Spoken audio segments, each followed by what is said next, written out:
क्या जिन्नात भी मुसलमान या काफिर होते हैं? जिन्नात कहाँ रहते हैं? उनकी नस्ल कितनी तेजी से परवरिश पाती है? आइए जिन्नात की हकीकत जानते हैं। जिन्नात अल्लाह ताला की ऐसी खौफनाक मखलूक है जिनको आग से पैदा किया गया। तख्लीकी आदम से 2000 साल पहले जिन्नात जमीन पर रहते थे। जिन्नात इंसानों से 9 गुना ज्यादा हैं। इब्लीस तमाम जिन्नात का बाप है। जिस तरह इंसानों के अंदर मुख्तलिफ मज़ाहिब और गिरोहों के लोग पाए जाते हैं, इसी तरह जिन्नात की नस्ल में 10 तरह के गिरोह पाए जाते हैं। जिन्नात का एक गिरोह कब्रिस्तानों में पाया जाता है। ये जिन्नात कब्रों से इंसानों की हड्डियां और गोश्त निकाल कर खाते हैं और कई बार जिंदा इंसानों के आज़ा को भी खा जाते हैं। जिन्नात का ये गिरोह सांप और कुत्ते की शक्ल भी अख्तियार कर लेता है।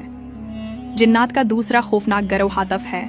हातिफ जिन्नात का वो गिरोह है जो मुख्तलिफ किस्म की आवाज़ें निकालने में माहिर होते हैं। ये जिन्नात ऐसी आवाज़ें निकालते हैं जो इंसानों की जानी पहचानी आवाज़ें होती हैं, जिससे इंसान को लगता है कि कोई उसे बुला रहा है, जैसा कि बार बार हंसने की आवाज़ें या ऊंचा ऊंचा रोने की आवाज़ें या किसी को नाम से पुकारने की आवाज़ें। जिन्नात का ये खौफनाक गिरोह अक्सर खुली और वीरान जगहों पर पाया जाता है।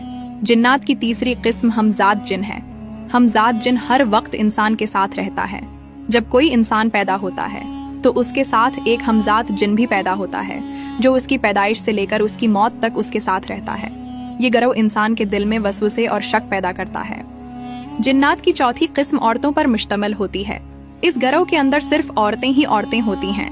ये जिन्नात ज्यादातर खूबसूरत लड़कियों की शक्ल में होते हैं। इस गिरोह के जिन्नात खूबसूरत औरतों की शक्ल में आकर इंसानों के साथ जिनसी ताल्लुकात कायम करते हैं। बाज औकात ये जिन्नात सोए हुए इंसानों के साथ भी जिनसी ताल्लुकात कायम कर लेते हैं। जिन्नात की 5वें किस्म में शयातीन होते हैं। शयातीन के इस गिरोह में से सबसे बड़े जिन का नाम इज़ाज़ील है, जिसको शैतान भी कहा जाता है। इज़ाज़ील तमाम शयातीन जिन्नात का सरदार माना जाता है। इज़ाज़ील शैतान का एक ही मकसद है कि वो अल्लाह के बंदों को अल्लाह की राह से गुमराह करे और जहन्नम का मुस्तहिक बना दे। जिन्नात की छठी खौफनाक किस्म अफरीत कहलाती है। अफरीत जिन खबीस और सरकश जिन होते हैं। ये चालाक जिन्नात होते हैं।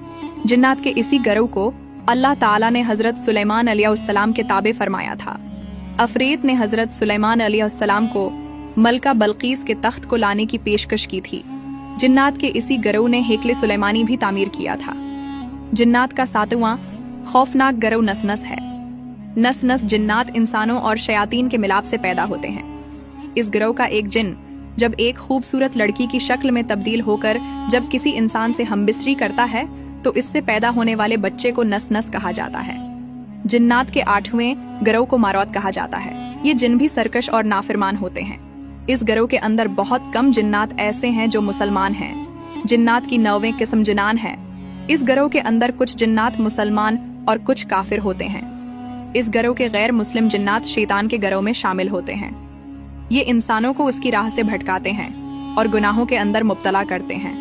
जिन्नात की 10वीं किस्म ऐसे जिन्नों की होती है जिसमें सबसे पुराने जिन्नात पाए जाते हैं। ये जिन्नात हजरत आदम अलैहिस्सलाम की तख्लीक से पहले इस रुए जमीन पर रहते थे।